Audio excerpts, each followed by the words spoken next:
Hi guys! Magandang hapon! Welcome back po dito sa Gandara SR Channel for Showbiz Update. Ang tatalakayin nga natin ngayon at pag-uusapan mga kakimpaw ay pumapatungkol nga po dito sa ganap tila Kim and Paolo sa Australia and syempre ang isinare na balita po ng isang fan doon na naka-encounter kina Kim and Paolo. Pero bago po tayo mag-start mga kakimpaw, sa mga hindi pa po nakaka-subscribe sa ating channel, pakiclick lang po tayo ng ating subscribe button at notification bell na riyan po sa baba para maging updated po kayo at ma-notify tuwing may bago tayong chika at balita hinggil sa Kimpaw. Maraming salamat! So, welcome back po again sa ating YouTube channel mga kakipi and dumako naman tayo ngayon sa ating pong paraan ng pasasalamat sa ating mga taga-subaybay. Ito po isa po makita ng pagbabasa ng mga comment mula sa ating pong mga previous updates. So, ang first comment na napili natin basahin ay comment po ni Miss Remy Ramos. Sabi niya rito, "Hi Miss G, ay gusto ko yun. Miss G. Siguro, make this talakan short kasi habang walang tigil ang sagutan, hahaba na naman ang issue at malalagay sa gitna si Kim. The Kim Pao fandom has been admired as peaceful, helpful, supportive at all, etc. It all. So let us continue to be united and concentrate on Kim and Paolo, not paying too much attention to people around them. I am sure Kim is fully capable of setting this matter with Vice outside the media. The more wickering, the more bashers will get involved, till we have a mountain out of a mole. Yan lang, may humble opinion." O, daming likes ni Ma'am Remy Ramos mga kakimpaw. Ayun na nga, andun na po tayo. Sa pagdami ng sinasabi ng mga fans, talak din kay Vice, lalo pong hindi si Kim makakawala sa issue na to. Ang kaso mo lang, mga kakimpaw, sinasabi nyo nga na si Kim may kakayahan naman to settle this matter with Vice outside the media. Ang kaso hindi ito yung ginawa ni Vice kay Kim, mga kakimpaw. Ang dami niya sunod-sunod na post, diba? Mga kakipi kay Kim. So, ando na tayo si Kim. Kaya yan, i-settle outside the media para wala nang gulo, diba? Isang beses lang nag-post si Kim para pagtanggol ang kanyang mga fans. Actually, hindi yun pagtatanggol Pag sasabi lang ng katotohanan, na yung mga ganyang bagay, sana pinapalagpas na lang. Dahil ang mga fans, ganun talaga magmahal.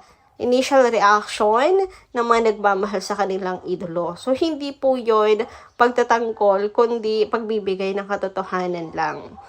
Nasa showbiz, ganun talaga. And kung wala rin naman ang mga fans, di ba? Wala rin naman sila sa kanilang kinatatayuan, mga kakimpawa.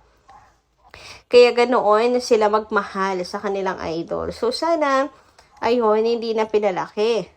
Kung si Kim kaya niya mag-settle, to settle this matter outside the media, sa social media. Pero si Vice, sunod-sunod po ang post kay Chinita Princess. Anyway, para kay Kim, ayun nga, ang hirap din i-please ng lahat, pero naniniwala ako na marami po nagmamahal kay Kim na tatapusin na yung issue. Anyway, let's move on naman mga kakimpaw at pag-usapan na ang mga balita natin para sa gabing ito. And unahin na natin ang isa pong post para po kay Chinita Princess ng isang fan sa kanya pong pagganap na Stella Morales sa The Alibay. Kasi nga po wakas na ang The Alibay, so meron po silang message para kay Kim tungkol sa kanyang growth sa industriya, tungkol sa kanyang husay, tungkol sa kanyang mga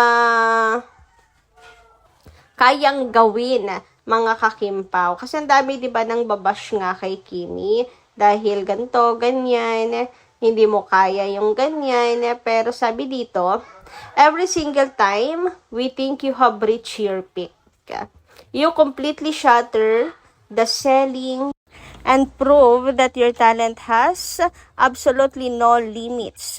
Taking on the role of Estela Morales was no small feat. Means that playing this specific character was very hard, acquired a lot of skill, and presented a major challenge. It meant stepping entirely out of your comfort zone, shedding the familiar, and diving headfirst into a dark, complex, and emotionally demanding character. But you didn't just meet the challenge, you completely commanded it. Watching you pour your entire heart, soul, and energy into giving life to Stella has been nothing short of masterclass. Once again, you have exceeded every expectations and left everyone in absolute awe of your growth as an actress. Your dedication, grit, and passion shine through in every single scene. Thank you for always pushing your boundaries and for constantly giving us reasons to be the proudest fans. The sky is the limit, and we will always be here to cheer you on at Prinsesa Chinita. Ayan, grabe napakagandang mensahe no mga kakimpaw para kay Kim. Tamang-tama po at bagay na bagay sapagkat ang dami pong mga nang mamaliit sa talent ni Kim. And si Kim syempre, hindi po natin alam, baka naapektuhan din po siya silently lang mga kakimpaw. Baka po kinikim-kim niya lang, di ba? Kunwari, pasok sa isang tenga, labas sa kabila, pero deep inside, nasasaktan din po siya, knowing na ginagawa naman po niya yung best niya mga kakipi. At saka hindi naman po robot si Kim, di ba mga kakimpaw? Tulad na lang po nitong Alegria, mga kakimpaw, di ba? Grabe. 4 hours shoot daw po ito. Ayan, episode 1 dines. Daming pasa at sobrang pula talaga ng tuhod niya. After. Thanks, Kimi. You're so gorgeous and gaan ka work. Post po ni Miss Carl. Grabe yung dedication ni Kim. Grabe 4 hours yung taping niya na yun, mga kakimpaw. Ganda pasa-pasa na siya, namumula ang tuhod. That is what we call dedication ng mga kakipi. Napakahusay ni Kim. Kita nyo rin naman dito, namumula-mula pa sa yung tuhod niya dito sa picture. So, naalala ko nga po yung sinabi ni Kimi no, sa media coin ng The Alipay. Sabi ni Kim, sa mga nagsasabing hindi ako marunong sa ganitong klaseng role sa The Alibay, eto na. Eto na yun. I want to prove all of them wrong. And I think I can do more than what they know. Ayan, that's the spirit, Kim. Tama yan. Patunayan mo na mali sila. Na kaya mo pang mag-grow at kaya mong gawin lahat ng characters. Ano ba man ang mga role na ibigay pa sa iyo. Huwag mong hayaan na i-down ka nila, na maliitin ka nila, patunayan mo na kaya mo. And nandito lang kami ng mga fans, laging nakasuporta sa iyo. Sa likuran mo, nandyan lang kami parati. Sa Mintala, next topic naman po tayo. And meron po akong nakita sa ex mga kakimpaw, nag-share ng kanya pong experience, encounter kay Kim and Paolo. Sa Australia po to, no? So, nagbigay po pala siya ng gift. And sabi dito, ayan, Ate, Prinsesa Chinita, I didn't get to talk to you fully kanina. Pero sana you enjoy the small gift for you and Kuya Pao. Literal na small gift yung sa kanya, haha. Super happy lang ako that I finally met you in person. I have dreamed of it for such a long time and thank you so much. Grabe. So, nabigyan po pala niya ng gift si Kim and Paolo.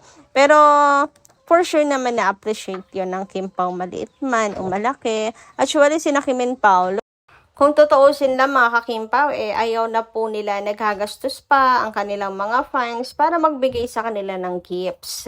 Letter lang, okay na po sa kanila, no? Si Paolo Avellino, very appreciative po at binabasa niya talaga lahat ng mga letters. Ganun din si Kim.